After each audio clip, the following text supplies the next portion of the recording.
Buenas tardes, estimados colegas. Muchas gracias por escoger mi conferencia. Les comparto estas ideas desde mi casa en Holguín, Cuba, en tiempos de pandemia, tiempos difíciles. Mi nombre es Miguel Cruz Ramírez. Soy profesor de la carrera de Matemática Pura en la Universidad de Holguín. El título de mi conferencia es una hermosa joya de la teoría de los números, el teorema de Wilson, que espero que les guste.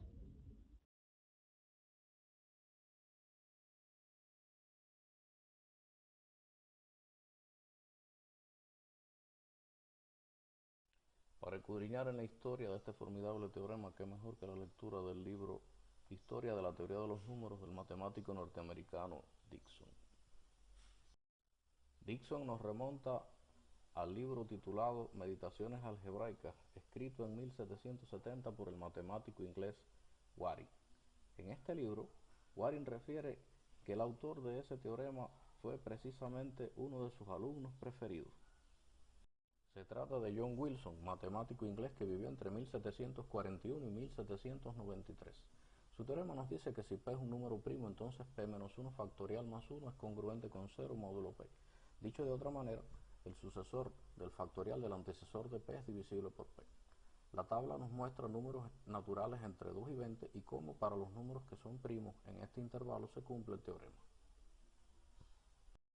Sin embargo, el propio Dickson refiere en el primer volumen de su libro Historia de la teoría de los números que este resultado ya era conocido cerca de un siglo antes de los tiempos de Waring y de Wilson. Dickson trae a colación un interesante hallazgo del matemático italiano Giovanni Vacca en su perseverante escudriñar entre miles de manuscritos inéditos de Leibniz conservados en la biblioteca alemana que hoy lleva su nombre como epónimo. Y es que en efecto el filósofo y matemático alemán Leibniz ya había dejado la siguiente nota en uno de sus innumerables apuntes. Así dice: el producto de todos los enteros que antepreceden al entero dado, cuando se divide por el entero dado deja resto 1, o el complemento de 1. Si el entero dado es primo, si el entero dado es compuesto, deja un número que tiene un común factor con el entero dado que es mayor que 1. Ello no es exacta y literalmente el acerto de Wilson, pero se trata de una proposición equivalente como aquí se muestra. Nótese que Leibniz refiere el número que anteprecede, o sea, el antecesor del antecesor. En símbolos esto es, si P es primo, entonces P menos 2 factorial congruente con 1 módulo P. Como P y P menos 1 son números consecutivos, podemos multiplicar la congruencia por P menos 1 y obtener en el miembro izquierdo el factorial de P menos 1 y en el miembro derecho menos 1, ya que P es divisible por P. Al sumar 1, lo cual es una transformación de equivalencia, obtenemos P menos 1 factorial más 1 congruente con 0 módulo P. Esta proposición es precisamente la tesis en el teorema de Wilson. Así que podemos ver que ambas proposiciones, tanto la de Wilson como la de Leibniz, son equivalentes. Ni en el texto de Waring, donde se le atribuye la paternidad a Wilson, ni en las notas de Leibniz descubiertas por Vacca aparece demostración alguna de esta propiedad. La primera demostración documentada se debe al eminente matemático italo-francés Lagrange en su artículo titulado Demostración de un nuevo teorema concerniente a los números primos, el cual vio la luz en 1771 en las memorias de la Real Academia de Ciencias y Bellas Artes en el apartado de matemática. Lagrange aporta dos demostraciones, una directa y la otra basada en el pequeño teorema de Fermat. También Lagrange presenta una demostración del recíproco del teorema de Wilson, aspecto que no había sido descubierto ni documentado hasta este momento. En su versión más elemental, hoy podemos presentar el teorema de Wilson así: si P es mayor que 1, las siguientes proposiciones son equivalentes. P es un número primo y P menos 1 factorial es congruente con menos 1 módulo P. Consideremos una demostración de la suficiencia basada en el principio de inclusión-exclusión. Sea el conjunto formado por los números naturales desde 1 hasta P, donde P es primo y mayor que 2. El total de biyecciones f de A en A es igual al número de permutaciones dentro de este conjunto, el cual es finito, o sea, P factorial.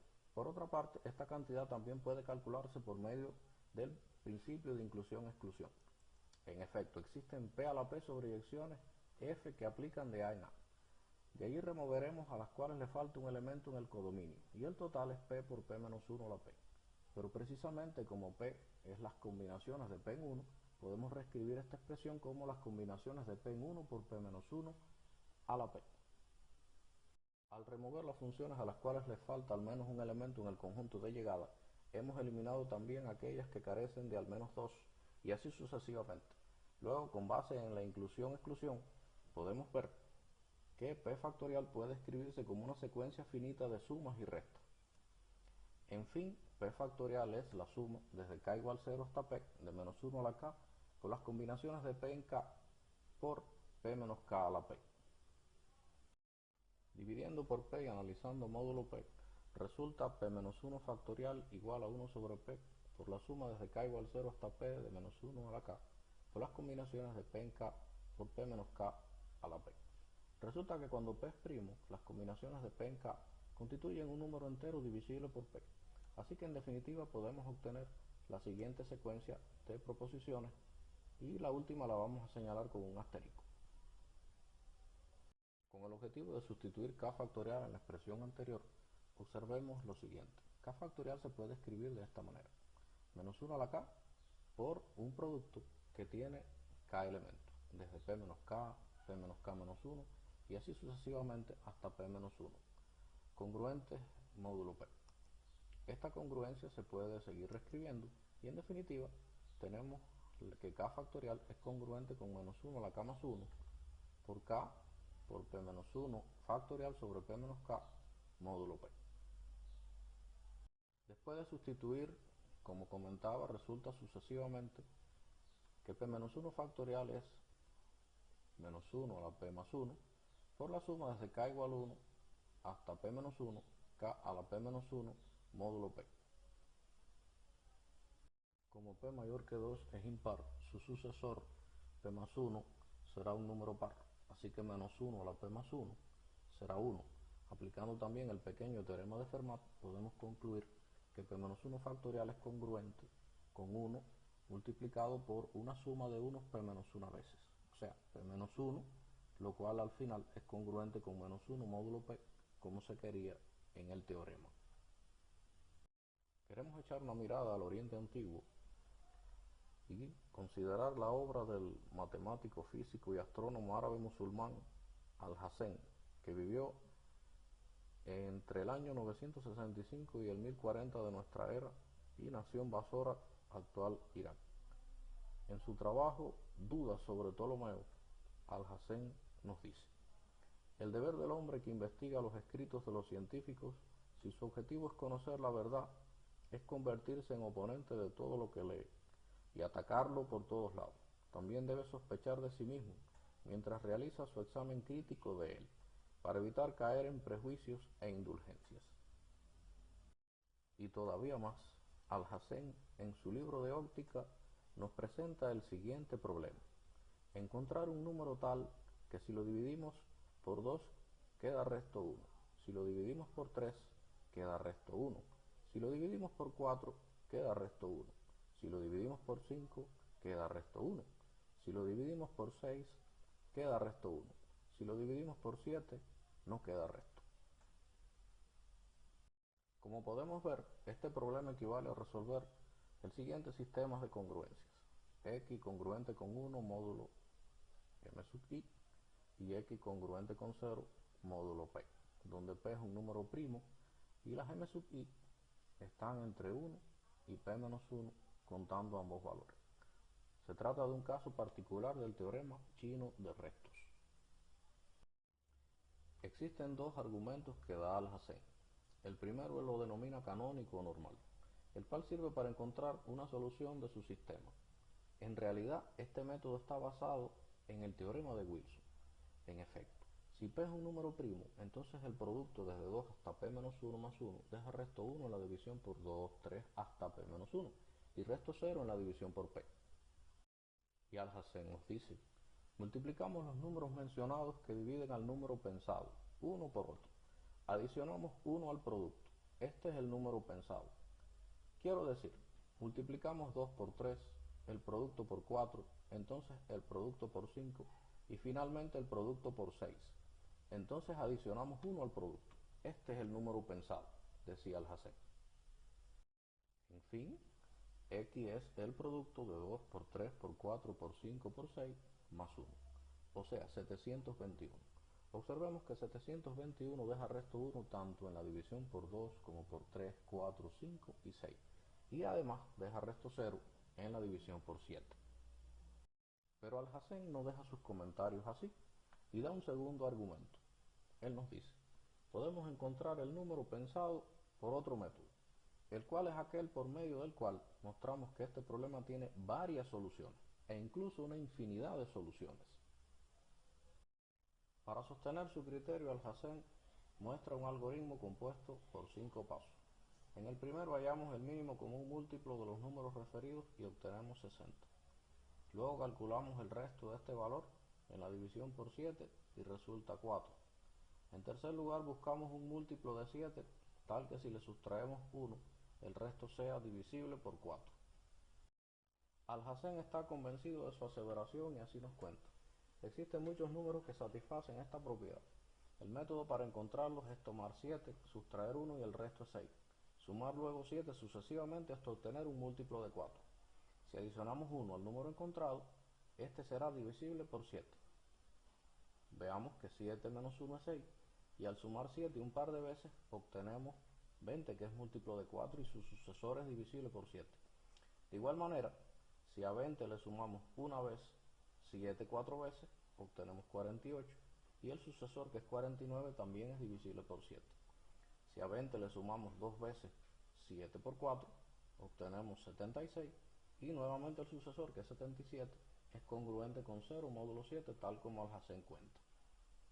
A partir de aquí, el algoritmo continúa de la siguiente manera. La cuarta parte del antecesor se multiplica por el mínimo común múltiplo, el cual, como sabemos, es 60. El resultado es divisible entonces por 2, 3, 4, 5 y 6. Veamos, para los casos anteriores, 20, 48 y 76, todos divisibles por 4. Al multiplicar los resultados de dividirlos por 4 por 60, obtenemos 300, 720 y 1140 respectivamente.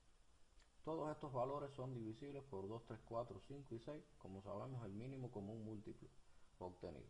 Para concluir, en su quinto paso, al adicionar 1 se obtiene el número buscado, el cual es divisible por 7, y en estos casos que acabamos de ver, serían 301, 721, 1141 y otros infinitos números que Alhazen asegura que existen.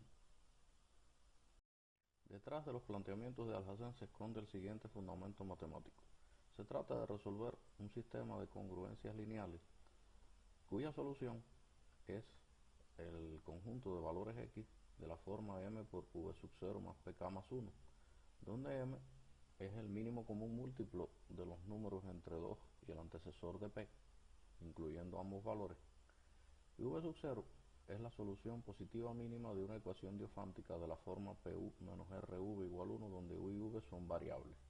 Allí P ya es conocido, es el número primo original, y R es el resto de dividir M por P. K es un parámetro natural que le concede a esta solución su infinitud. En el caso particular del problema de Alhazen, tenemos el siguiente sistema de congruencias lineales. X deja resto 1 en la división por 2, 3, 4, 5 y 6, lo cual forma las primeras 5 ecuaciones, y x congruente con 0 módulo 7, lo que significa la sexta ecuación. Con los primeros módulos, nosotros podemos formar a 60, que es el mínimo común múltiplo, y al dividirlo por el último módulo, que es 7, tenemos como resto 4. Teniendo a p igual 7 y al resto que acabamos de calcular, pues entonces podemos formar una ecuación diofántica, en este caso 7u menos 4v igual 1, la cual es soluble ya que el mínimo común múltiplo de 7 y 4 divide al término independiente del miembro derecho, que es 1 también. Estas ecuaciones siempre, cuando son solubles, tienen infinitas soluciones enteras, pero en este caso buscamos las soluciones naturales y la solución positiva mínima es 3,5. Así formamos x igual a 60 por 5 más 7k más 1, donde k ya vimos que es un parámetro natural. Al asignar valores naturales acá, vamos a obtener sucesivamente infinitos valores de x. Como podemos ver en la tabla, para 0, 1 y 2 obtenemos exactamente los valores que antes habíamos encontrado, o sea 301, 721 y 1141. Por tanto, Alhazen tenía toda la razón en sus argumentos. Con respecto a ambos argumentos del insigne matemático árabe, queremos resaltar dos observaciones.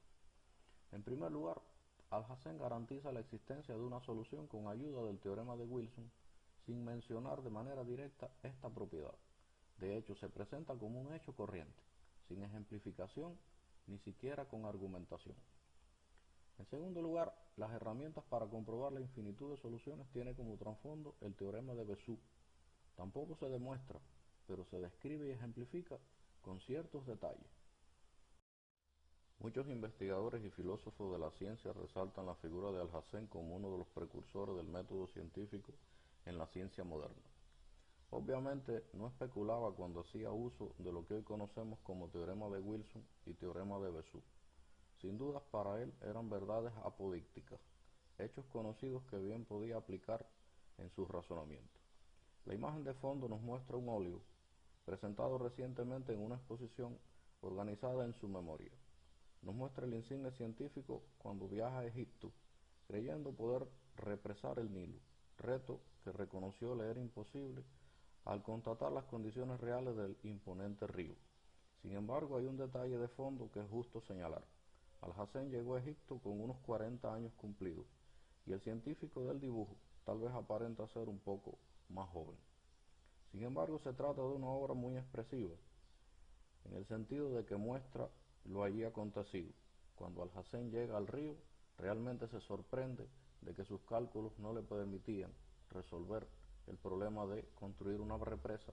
Él reconoce la no posibilidad de hacerlo, lo cual muestra cuán apegado a la ciencia, reconoce su error, abandona el proyecto y se sumerge en las matemáticas.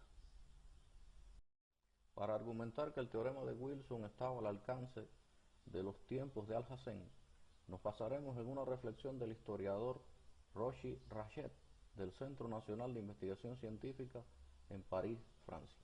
Este investigador de origen egipcio resalta cómo en los tiempos de Alhazen realmente era posible, incluso para el propio Alhazen, tener el conocimiento del teorema de Wilson. He aquí una reconstrucción del teorema. Si P es 2, la propiedad es obvia. Supongamos que tenemos el conjunto de todos los enteros positivos antecesores de P, con P' e impar. El máximo común divisor de todos estos valores respecto a P es 1, y por tanto la ecuación diofántica x menos Py igual 1 siempre va a ser soluble gracias al teorema de Bezout. En conclusión, de esta ecuación podemos deducir la congruencia lineal a x congruente con 1 módulo P, la cual ya se sabe que siempre tiene solución única módulo P. En particular, cuando sustituimos x por el resto en la división por P, tenemos que AR congruente con 1 módulo P, y aquí queremos significar que tanto A como R pertenecen al conjunto E. En resumen, dado un conjunto E formado por todos los enteros positivos anteriores a un número primo P impar, siempre existe una pareja de ese conjunto cuyo producto deja resto 1 en la división por P. Vale aquí analizar bajo qué condiciones estos dos valores son iguales. Modelando el problema tendríamos que el cuadrado de A deja resto 1 módulo P, y entonces realizando transformaciones elementales, digamos restar 1 en ambos miembros, factorizar el miembro derecho y reconocer que estamos trabajando sobre un dominio de integridad donde no existen divisores de cero, concluimos inmediatamente que A deja resto 1 o menos 1 en la división por P. Esto significa que A es 1 o que A es el antecesor de P. En fin, si multiplicamos todos los restos distintos de 1 y P menos 1, arribamos de manera directa a la aseveración encontrada en el antiguo manuscrito de Leibniz. ¿Cómo explicar esto? El conjunto E está formado por todos los enteros positivos antecesores a P menos 1, y como P es impar, se trata de una cantidad par de elementos. Al eliminar el 1 y el P menos 1, sigue siendo una cantidad par, y por lo que vimos anteriormente, cada vez que escojamos uno de ellos, entonces existe otro dentro del mismo subconjunto y distinto de él, que será su inverso multiplicativo. En fin, el producto de todos estos elementos del subconjunto es 2 por 3 y así sucesivamente hasta P menos 2. Pero esto es P menos 2 factorial. Y es también el producto de 1 varias veces, o sea 1. Y ahí el resultado. Existe otra forma también un poco más directa de obtener el teorema de Wilson a partir de aquí, en efecto. Si multiplicamos todos los restos, resulta 1 por 2 y así sucesivamente hasta p menos 1. Pero esto, como podemos observar en el miembro derecho de la congruencia, es el producto de los extremos y en el medio aparece una asociación compuesta por p menos 3 sobre 2 veces el 1. ¿Por qué es así? Porque observemos que p es impar, al sustraer 3 se tiene un número par y entre 2 es un entero. Esto es 1 varias veces multiplicado por 1 y por p menos 1, pues resulta de forma directa p menos 1, lo cual es congruente con menos 1 módulo p. Efectivamente así aparece el teorema de Wilson. Por tanto, existe evidencia suficiente para concluir que en los tiempos del insigne matemático árabe Alhazen era posible arribar a lo que hoy conocemos como el teorema de Wilson. Queremos compartir una demostración que vio la luz en el año 1914 en el libro titulado La teoría de los números, bajo la firma del matemático norteamericano Robert Daniel Carmichael. Se trata de una demostración con enfoque geométrico. Antes de ver esta demostración, queremos precisar algunos elementos en primer lugar. Preguntémonos, ¿cuántos polígonos regulares se pueden formar con los n vértices de un n-ágono regular? Para n igual 7, podemos realizar nuestro recorrido dando saltos por los puntos dispuestos sobre la circunferencia de 1 en 1 hasta conseguir, como podemos ver, el heptágono regular. Si lo hacemos de 2 en 2 como muestra la línea de color azul, pues entonces aparece una figura que ya no es convexa. Se trata de un heptágono regular diferente del anterior, pero estrellado. Esto mismo ocurre para el caso de dar los saltos de 3 en 3. Nuevamente aparece una figura como la que buscamos. Nosotros queremos contar cuántos heptágonos es posible construir que sean regulares. Ahora preguntémonos, ¿qué ocurre si probamos de 4 en 4, de 5 en 5 y de 6 en 6? Observemos que estos valores son respectivamente congruentes a menos 3, menos 2 y menos 1 de forma respectiva. Por tanto, en términos geométricos, se trata de las mismas construcciones que ya hemos realizado, pero recorriendo los puntos en un sentido contrario al de las manecillas del reloj. En definitiva, para n igual 7 existen exactamente 3 heptágonos regulares. Como hemos podido apreciar, para n igual 7 encontramos un heptágono regular haciendo recorridos con saltos de 1 en 1, de 2 en 2 y así sucesivamente hasta al hacerlos de 6 en 6. ¿Será siempre esto así?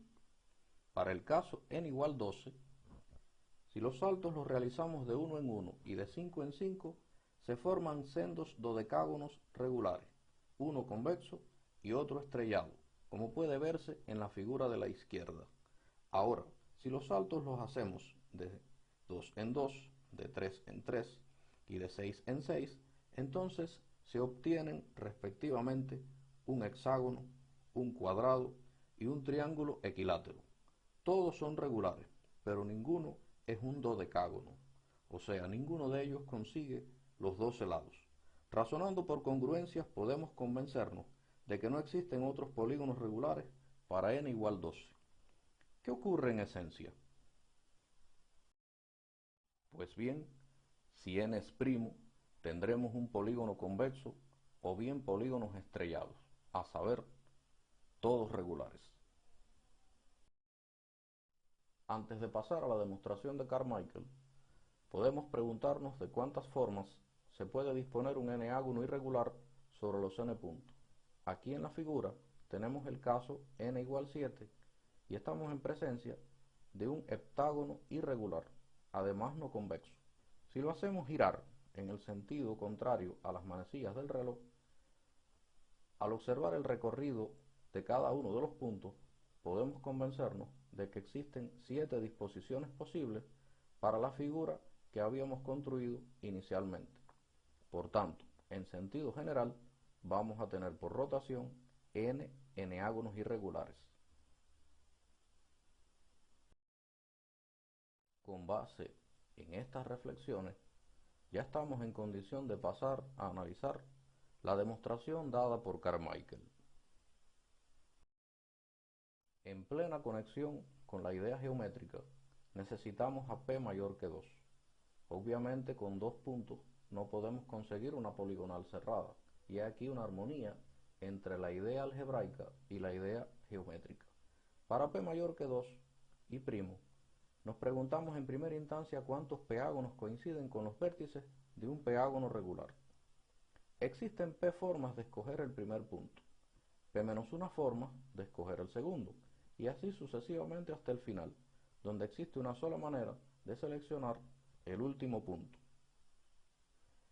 Cada peágono se puede comenzar a dibujar por cualquiera de sus P vértices, y así, una vez prefijado el punto inicial, cada peágono se puede recorrer con dos orientaciones diferentes, como vimos en los ejemplos anteriores.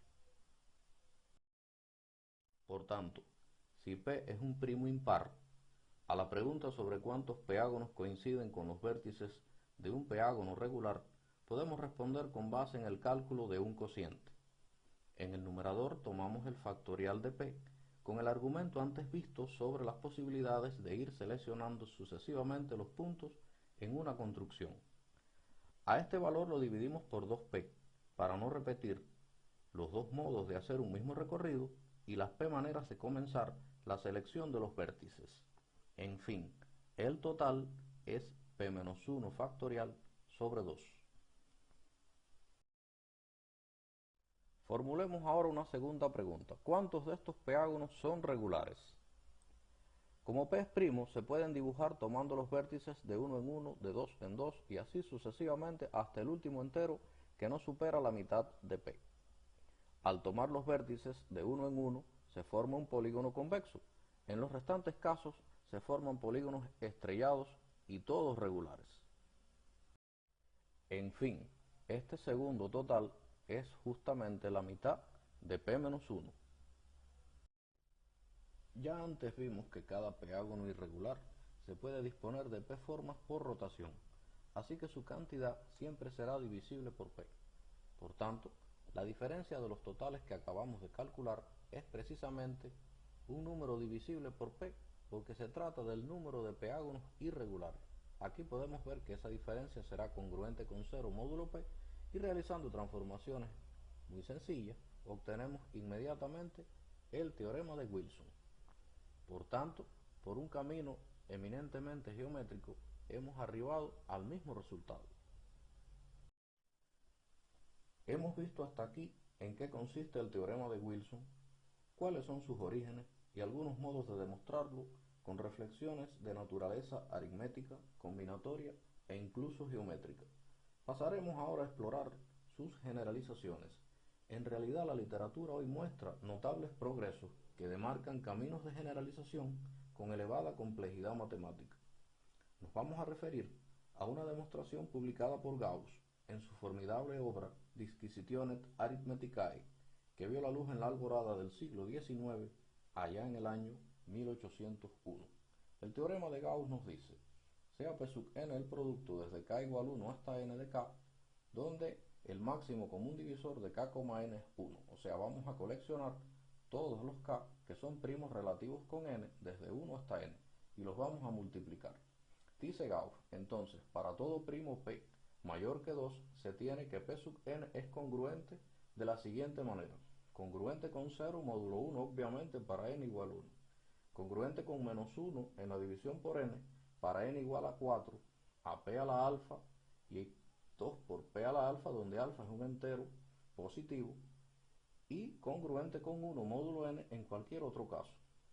Podemos en esta expresión observar que en el caso muy particular, donde P, que es un número primo, y alfa es 1, resulta exactamente el caso del teorema de Wilson. Exploremos la sucesión. Aquí tenemos a P sub n y respectivamente los restos módulo n.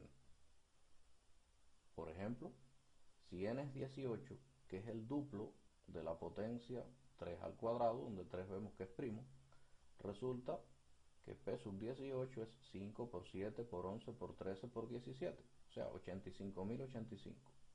Y esto es congruente con menos 1 módulo 18, donde 18, como podemos ver, es 2 por 3 a la 2. O sea, es el 2 por P a la alfa que habíamos visto en el teorema de Gauss. En el caso P sub 19, podemos observar que 19 es realmente P a la alfa con alfa igual 1 y obtenemos que el producto desde 1 hasta 18 es 19 menos 1 factorial. Aquí obtenemos su valor congruente con menos 1 módulo 19. De forma directa tenemos el teorema de Wilson ilustrado como un caso particular del teorema de Gauss.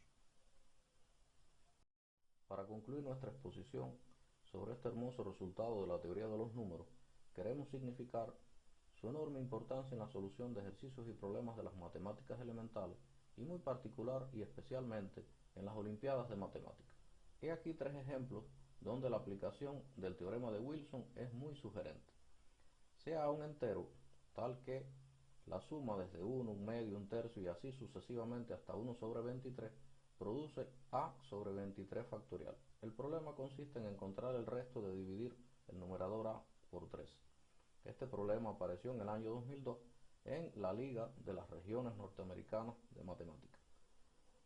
Un segundo problema consiste en demostrar que P' de la forma 4K más 1 si y solo si 2K factorial al cuadrado es congruente con menos 1 módulo P.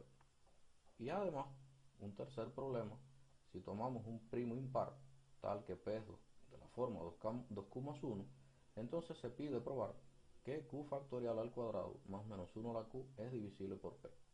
Es importante observar que en estos 3 problemas el uso del teorema de Wilson es bastante sugerente a partir de la presencia de un factorial. Sin embargo, el teorema de Wilson también tiene utilidad en otros problemas donde su aplicación no es tan evidente. He aquí un ejemplo que apareció en el libro de Olimpiadas de Matemáticas de la extinta Unión Soviética. Dice así: sea P un número primo, el cual deja resto 1 en la división por 4. Probar que existe un entero X tal que el sucesor de su cuadrado es divisible por P. Si tomamos en consideración el último de los ejercicios que vimos en la diapositiva anterior, entonces recordemos que el cuadrado de Q factorial más menos 1 a la Q es divisible por P cuando este es de la forma 2Q más 1, o sea, un número primo impar. Resulta que bajo las condiciones del problema, este número P deja resto 1 en la división por 4. De aquí podemos deducir que Q es par y por tanto menos 1 a la Q en la suma que aparece va a ser 1 y vamos a tener un cuadrado más 1. Esto sirve como solución directa para el problema que aparece en el libro de la extinta Unión Soviética. También un bonito ejemplo apareció en la Olimpiada Internacional de Matemáticas en el año 1970. El problema dice: encontrar el conjunto de todos los enteros positivos n con la propiedad de que el conjunto formado por n, n más 1, n más 2, n más 3, n más 4 y n más 5 puede ser particionado en dos subconjuntos tales que el producto de los elementos de un subconjunto sea igual al producto de los elementos del otro subconjunto. Este problema no tiene solución para ningún valor de n. Vamos a demostrarlo considerando una diferenciación de casos. Sean A y B los productos respectivos en ambos subconjuntos y probaremos que la partición es imposible para todo entero positivo n. Primer caso. Si 7 divide a uno de los elementos del conjunto, entonces todos los restantes no son divisibles por este valor. Por tanto, el producto A por B es divisible por 7, pero no por su cuadrado. En conclusión, A será distinto de B. En un segundo caso, si ningún elemento es divisible por 7, entonces el producto debe dejar resto menos 1 en la división por 7 en virtud del teorema de Wilson. Por 7 en virtud del teorema de Wilson. Pero ocurre que menos 1 no es un resto cuadrático módulo 7. En definitiva, para ningún... Hasta aquí llega esta conferencia que escogí para ustedes. Muchísimas gracias. Quiero agradecer también a los organizadores del evento por seleccionarme como uno de los conferencistas internacionales, en especial al doctor Osvaldo Rojas, y a la doctora Mary Ford desde Cuba. Muchísimas gracias de nuevo y quedo a sus órdenes para preguntas y respuestas.